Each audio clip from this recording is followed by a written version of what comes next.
So you're ready to start that packaged food dream of yours. You have a great product and you realize you need to know about labels. So let's talk about it. For the best packaged food advice, subscribe to this YouTube channel by clicking below and clicking on the bell to get notified when I release a new video, all on topics about starting that packaged food business dream. So you're ready to start that packaged food business dream of yours, and you're wondering what you need to know about labels. If you are starting a packaged food business, you will absolutely need a label on your product under most circumstances. So watch this video to the end as I talk about the two things you need to know about labels and one point of caution that I can give you to avoid massive fines and failures. Don't just start an expensive hobby. I'm Sari Kimbell. I'm the founder of Food Business Success, and I have helped hundreds of packaged food business entrepreneurs start and grow a profitable food business. Comment below and tell me what kind of food business you're starting. I would love to know more about what you're doing so that I can make great content and really help you in your food business journey. All right, so let's jump into labels, talk about that. There are two purposes for a label for your product. So purpose number one is your marketing and branding. So this is really to help you get off of the shelf. I tell my clients a lot that it's actually easier to get on the shelf than it is to get off of the shelf. As consumers, we are overwhelmed by decision fatigue. There are so many choices in every product category that it can be really, really overwhelming. So you need a way in your labels to really compel people to pick up your product and to put it in their shopping cart. People are judging a product by its cover, so it is really, really important that you think through the marketing side and the branding side of your label and what you want to communicate that and how you're going to communicate it. So a label has a couple of marketing components. So first of all, it's going to have your logo, which is your brand name on there. And then it also should be in the brand style and be following that brand style that you're going to create when you are establishing your food business.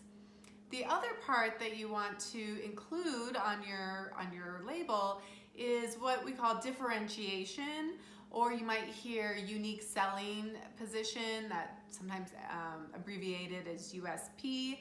I also like to use the word defensibly unique. So it's something that's going to help you stand out on the shelf and help consumers want to pick that product up and learn more about it. So a piece of differentiation could be anything from a flavor variety. It could be claims, so it could be a health claim, or it could be certifications, so something that's unique. Maybe it's certified paleo, certified gluten-free, organic. So it's going to be things that are going to be unique to your product and really help them jump off the shelf. It's also really important that you're thinking about your target customer when you're thinking about your label and what that looks like. So don't design a label in a vacuum, and I highly recommend doing a target customer worksheet first and really understanding that ideal customer before you even design your logo and your label, for sure. So there's a ton more that we could get into about the marketing piece and the psychology of it all, but just think about that you're trying to communicate the features, the benefits, what makes your product unique. And of course, sometimes you have a very small space to do that in. So there's lots of tips and tools and tricks that we use in the marketing and branding world to help you with that. So the second thing is really around compliance. So the FDA regulates your labels, and there's going to be some things that are absolutely required on a label, And then there's going to be some optional things. But of course, all the optional things come with some caveats. So I'll go over those briefly. Be sure to check out the other videos right here on this YouTube channel, the Food Business Success channel, about the other licenses that you're gonna need to be a legal packaged food business. Okay, so let's get into those actual FDA regulations. So the mandatory things are going to be your layout. There is a very specific structure that you need to do regarding your layout, what goes where and how big things are with your font sizes and so forth. All of this information is available on the FDA website, but I'm not gonna lie, it can be a little bit confusing, and I definitely recommend working with a graphic artist who knows their way around these FDA regulations. So in addition to the layout, some other mandatory items are going to be, you need a statement of identity.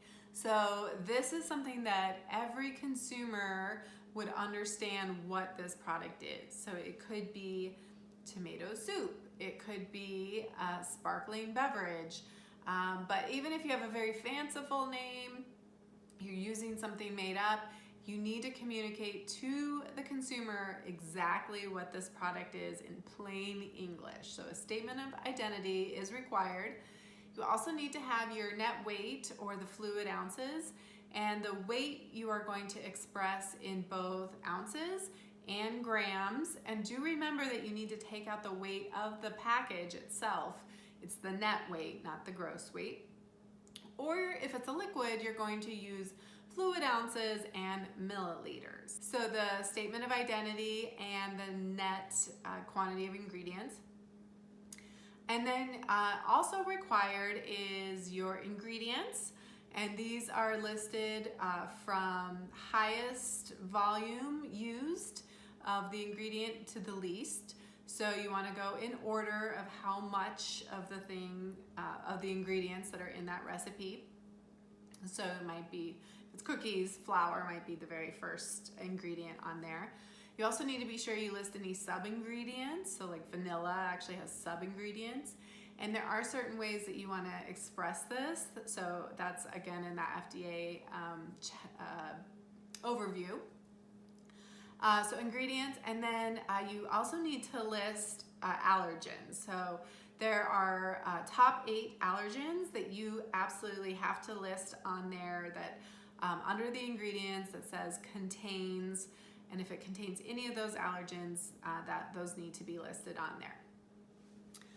The other thing that is absolutely required is the manufacturing information. So this would be the name, if you are making the product yourself, this would be the name of your business name. So it might be different than the actual brand name, depending on if you set up an LLC and it's under a different name. But it'll be manufactured by your business name. And then it does need to have, I recommend putting the city and the state and the zip code on there. You don't need to use a street address as long as you have that on your website and people can easily contact you on their website. Of course, the purpose of putting manufacturing information on there is if someone had a question about the product, a quality issue, or that someone got sick, that you need to be able to be easily contacted and they need to be able to find you. Now, those are the required items for your FDA label. And then there are optional items, which actually you might not realize optional is the nutrition facts panel. It's only optional if you're a producer that makes under 100,000 units of that product per year. But obviously if you're a small producer, you'll definitely fall under that. Just make sure that you do file for the exemption. So you can't just say, well, I make under that, so I don't need to put it on. There is actually an exemption there for it. The other thing I will caution you, we are transitioning to a new FDA label, a nutrition label. So small producers who make under $1 million don't need to do that until 2021. But it might be something, if you do want to put a nutrition facts panel on there, that you just go ahead and do the new one now, depending on how fast you go through labels. But my other piece of caution to you is to make sure that that is accurate, because once you put it on there, you are now liable for it. So if your recipe is fairly easy, there are some online tools like WHOLESALE or some other programs that you can use to easily figure out the calories and all of that information you need on a nutrition panel. However, if there's any kind of heat, evaporation, fermentation, complex recipes, then you're definitely going to want to get that tested. And I have some great resources on my website that you can go to at foodbizsuccess.com. All right, so nutrition panel, if you do put it on there, that's actually going to go top. That'll be the top part of it, and then you're going to have right underneath the nutrition panel, you have your ingredients, your allergens, and then the manufacturing information. A couple other optional things are barcodes. So you're not required. Obviously, if you're going to a farmer's market, you don't need a barcode. I generally recommend that you wait on barcodes and that you wrap that into your phase 2 or phase 3 of your business model and your plan for your business. Even if you're going into small wholesale, so let's say you're doing some like little independent grocery stores, then a lot of them don't need barcodes yet. Obviously, if you're going to go into any major retailer, a Whole Foods Market, Vitamin Cottage, anything like that, you are going to need that barcode. And I will do a whole other video on barcodes, because there are definitely some things that you want to watch out for. All right, so a couple of other optional items are claims. And again, these are highly regulated by the FDA. But of course they're not required by any means, and there are a couple of ways that you can make claims. So just be very cautious of those if you are going to put them on. Of course they are optional. And then lastly, believe it or not, you are not required to include a use by date or expiration date or anything like that. Obviously it is common practice to do that, and really the purpose of putting that on there is around a recall. So it is part of your food safety plan, which is a whole other topic, to be able to identify a batch, right? When you made that product, so that if someone did get sick, that there would be a way to track that and to recall and remove that product. But there is no formal FDA regulation on how you need to express that, which is why there is so much confusion about expiration versus use by, good until, those kind of phrases. I like the term either enjoy by or use by. It feels kind of more active rather than passive. And it also, to some extent, furthers your date a little bit, because it's kind of the last date that you should eat that by, versus it expires on, and usually you have like some amount of shelf life that lasts after that. But you do want to consider putting that on there. I do know some smaller manufacturers like Farmers Market that just use like a batch number or made on date, something like that as well. So those are the optional things that you can put on your label that are kind of overseen under the FDA. I know I've already thrown in a couple of caution points around this, because it does get really tricky, and you just do not want to get fined, you don't want to get your product embargoed, and you don't want to throw away labels into the trash. I just spoke with someone who had put some claims on there that they shouldn't have, and they had just printed 10,000 labels, and all of those just went into the trash. So here is my recommendation. Get your labels reviewed by an expert who understands both the marketing, ideally, but definitely understands that FDA compliance around all of what we just talked about. So I do that through my company, so you can always reach out to me as well, and you can go to foodbizsuccess.com to find my contact information. But there are other companies that do that. So if you want to design your own label and work with your own graphic artist, get to like a draft point and then send it to somebody for a review. It will save you time and it will save you money and tons of headaches. So do not go to print if you are going into a grocery store setting without getting that label reviewed by an expert. What other questions do you have about labels? This certainly did not cover everything. It's hard to get it all into one video, but I'd love to know what else you want to know about your labels.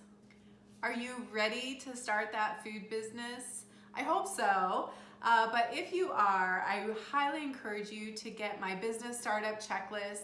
You can find the link below. Just click on the link. You'll put in your name and email, and then I send you a business checklist with a step-by-step guide of what you need to know to start that packaged food business dream. Also, if you want to join a community of like-minded food business entrepreneurs and get the expertise that you need, get questions answered quickly, I encourage you to check out my monthly membership coaching option. This is a really affordable way for you to get access to me and ask all of your questions, as well as be a part of a private Facebook group so that you can talk with other fellow business entrepreneurs. And lastly, if you like this video, please subscribe, like this video, please comment and let me know what else I can provide for you on this Food Business Success YouTube channel. I'd love to help you out and help you start a profitable food business.